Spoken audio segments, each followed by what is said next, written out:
Hi everyone, welcome back to Loving Guidance. Mama Marina here, and today's Loving Guidance is going to be on the categories of self and a little bit of the mystical unknown. And so, the topic for today, for us to ponder and stretch our mind about, is the topic of the human brain and the human mind. And it's such a fascinating topic. And lots of research has been done regarding the human mind. Um, my take for today is maybe a little bit different than how others have, what others are actually doing to learn more about the human mind and the human brain and how it works. I like to think of the human brain as having like 100% potential. The whole thing can be utilized. And what we've heard historically is that we're only using a portion, a small percentage of the entire human brain. And lately, that has been up for discussion. Some have claimed that we do use more than just single-digit percentages of our brain. I've heard 5%, I've heard 7%. It fluctuates, but normally, what has historically been the norm is people say we use less than 10% of our total brain's ability. And so, if we go with that, if we assume the best out of that scenario, and let's say we'll go with the top of the single digit percentages, we are using 9% of our brain's abilities. That's 91% that we're not using. So if we think of a whole like line of 100 slots, we're using 9 of those slots. There's 9, let's say, light switches turned on, and there's 91 light switches turned off that we're not totally using to its max capacity.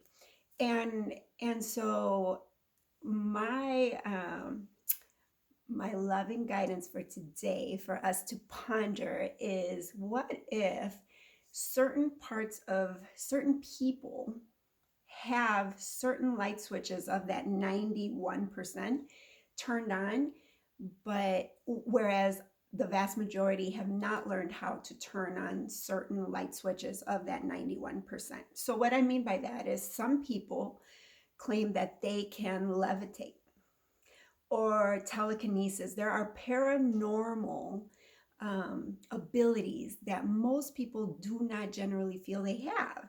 They can't speak to the spirits. Mediums claim that they can see or feel or speak to, actually communicate with the dead spirits from other beings, from other parts of the cosmos. And so, if that's true, and they can actually tap into and receive messages from, or communication, there's a banter between them, even that's maybe a light switch that certain people have turned on, whereas the vast majority have it turned off still.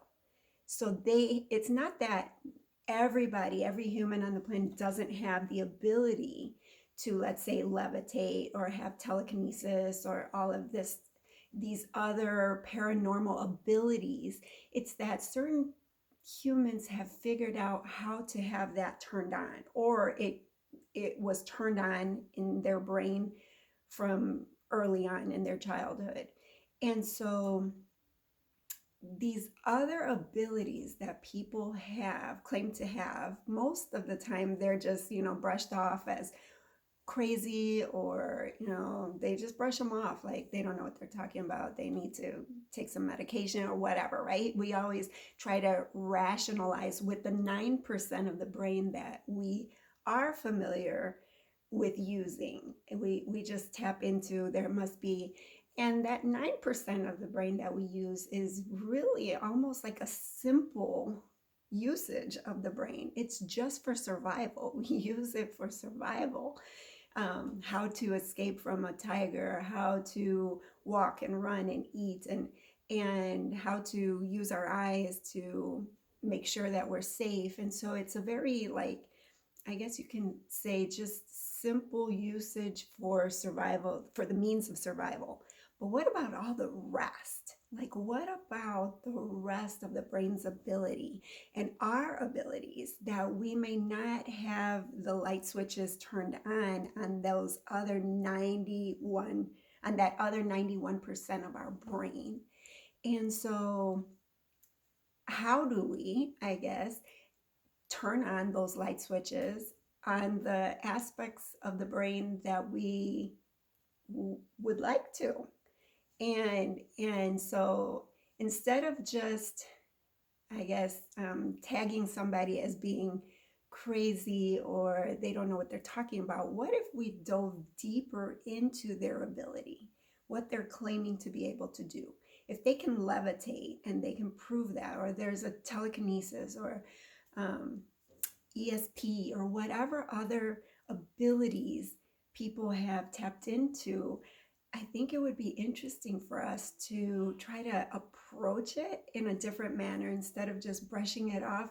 Approach it to learn more, like, what is their brain doing when they're in those states, when they are actually performing those tasks or skills, and when a medium is communicating with a spirit, what part of their brain is activated? What part of their brain is engaged or working?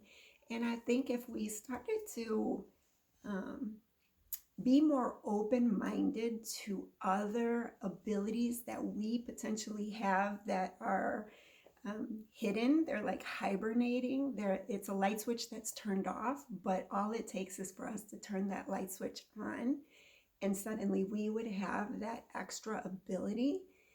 And what are all of those abilities? And maybe, our sense of fear for the power held within that extra 91% of our brain, all the other abilities that we could have.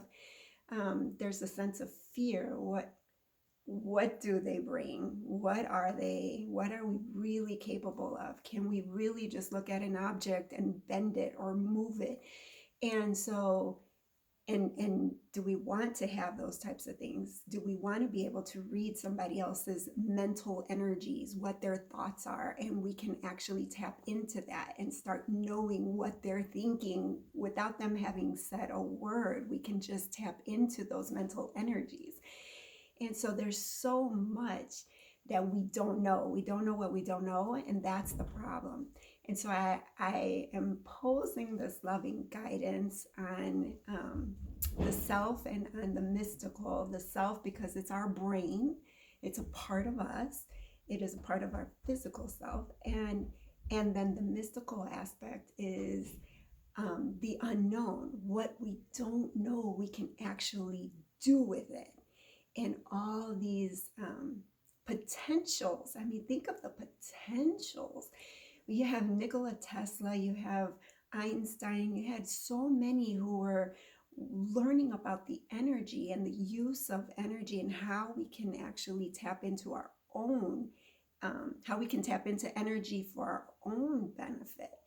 And so, like, perhaps there is a way that there is frequency that can kill off and explode, let's say, a bacteria or a virus or a fungus, and we can create, let's say, something that we place a human, and we allow that same energy, that same frequency to go and kill off their bacteria, instead of making people just take vitamins, the other one, medications and injections and whatever. Like, we can do away with that because now we can heal through energy. And so, and I know that there's a lot of that. There's sound healing and energy healing, but even beyond that, how we can actually kill off microbes within the body through devices that shatter them, basically, that use an energy that allows it for them to shatter and just be able to have our body gobble them up and carry them away once they're dead. There's so much. And so if we can tap into the 91% that is scary to us because we don't know what it does, how powerful it is, do we really want to tinker with all of our extra 91% abilities? Will they be used for the appropriate means versus for not darker means, something that's more sinister versus good versus evil type of thing? So yeah, that is just today's loving guidance, is for us to think about the, the magnificence, our brilliance that we actually have. Not only if you look around what has already been created and the imagination and the creativity that currently exists, and what we've had historically up to right now, the Mona Lisa and all of these things. I mean, our artistic and our creative juices have been amazing. But we have people like Elon Musk and others who are pushing us to break away from some of our old ruts of how we've built things and how we think of things and how we can advance ourselves in a different way. And so I think part of that includes us taking a deeper dive into the rest of the brain and its unknown functionality and what else it is actually able to do and how we can bring that to life. And I know there's a lot of brain research. I know there is, and it's fascinating. It really is.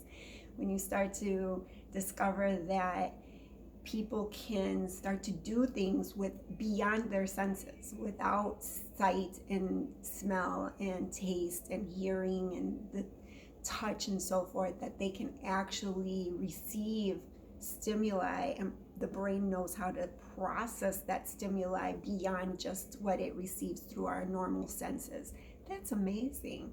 And how does it do that? And those are the things that we need to dive into even more further, so that we have a better understanding of what we're capable of, and taking it there, taking us, progressing humanity, progressing us as a species, and all of that. That's where we want to continue to learn and grow and expand, not just be in the same old ruts that we've had in the past and that we currently have in terms of our understanding of what our abilities are.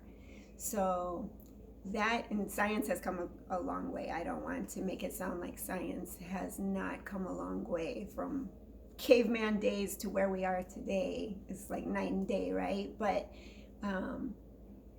it still has a long way to go. We've made progress, and we should pat ourselves on the back for the progress we've made, but we still have a lot to go. And that's my encouragement for you. My encouragement for you is to not necessarily just brush off people who claim that they have unusual abilities, to approach them and start to dive into, how did you turn that light switch on in your brain, in your abilities, and what does it take for more people to do that? One person that I feel is an example of this is Wim Hof. So Wim Hof, through breath work, he's teaching others these breathing techniques, and that is allowing them to, in essence, control their immune system to an extent. They can control their own immune system and how they whether or not they get sick, basically, if they're given a bacteria, whether or not they actually get it full blast and suffer all the symptoms, or whether they don't. And so he's a prime example, because the oxygen is the glue that binds the soul and the body together. And so it makes sense for oxygen to be one of the tools that helps the body to heal and work at its optimal best, and to connect us on a deeper level, like to solidify that bond between our life energy and our physical vessel, if you will. And so it makes sense that that glue that binds them together is also one of the factors that can allow the body to heal and to keep that connection going, right? To keep that life. And so I think some of the work that he is doing in terms of breath work is yet another example of abilities that we have that we may not have fully tapped into in the past, and we should take a deeper dive into understanding and taking it there. Just what else can we do besides just taking medication to heal the body? What else can we do naturally to heal ourselves or to advance ourselves? So, all right, my lovelies, these are the nuggets that I want to throw out there to you to get you brewing and thinking, because we are a magnificent type of machine. We do have so many abilities that we're not tapping into, just like our cell phone, just like our car. Sometimes we have certain our car comes with bells and whistles, but we don't use them. They're there, but they just go unused, untapped. It's untapped potential. And I feel that we as humans have a tremendous amount of untapped potential, and we need to push ourselves to get to understand that potential and how we can best utilize it, how to utilize it. So that is Mama's loving guidance for today, to go out there and learn as much as you can and kind of bust away from some of the woohoo notions about paranormal abilities, and start to think of them as abilities that you even have, even if you don't currently use them. Just like your car, it has certain functions that you just don't use, that they are there. Like, to become more accepting of the fact that they're real and they're there. So that is Mom's loving guidance for you today. The magnificent brain that we have, use it, truly milk it for everything that it has to offer, and let's take humanity forward, especially as we learn more and more about ourselves and our abilities. Okay, my lovelies, until next time, please share your feedback with me and give me a thumbs up and click the subscribe button. Leave your comments, your loving thoughts on the subject of the paranormal and our brain and how amazing our mind is. And if you yourself have experienced some abilities or have some abilities that you maybe keep quiet or shush about because you know that others will not be as embracing of them, because it's not a general ability that most humans currently have, as a light switch turned on. You have it turned on, but others might have theirs turned off. So share what that is. What is that? I'm open. We're open here on Loving Guidance. We want to know. We want to expand. That's the whole purpose to this channel, is to expand our perspectives and to not just brush things off as woo-woo or whatever. So please share your unusual abilities and let us know what those are, so that we can enlighten one another that other people do have certain skills and abilities that we may not, but we want to learn more about. Okay? Love you all.